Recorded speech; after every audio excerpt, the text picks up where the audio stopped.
Welcome to the educational world. This is another part of the Windows installation series.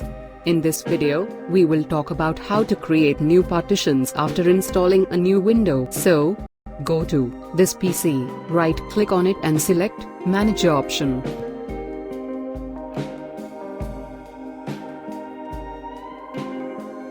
Then click on Disk Management.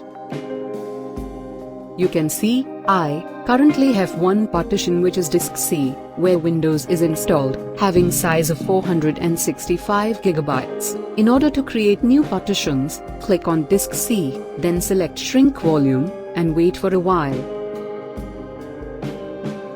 Now, enter the size of new partition, which you want to create.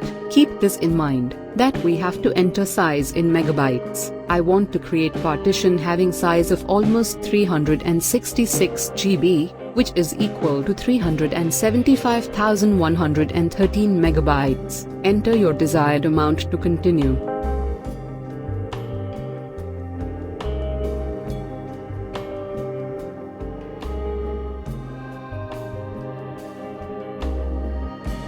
An unallocated partition is created.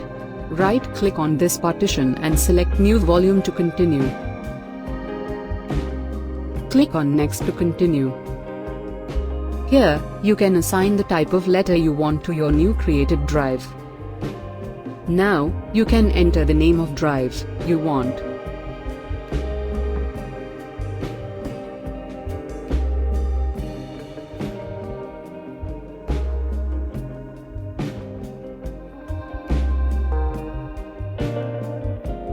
Then, click on Finish.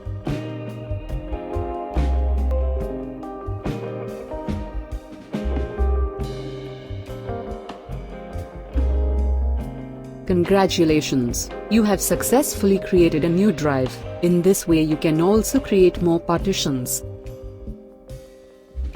Now, like this video and subscribe to our channel, and if you have any query, feel free to ask us in the comment section. Thanks.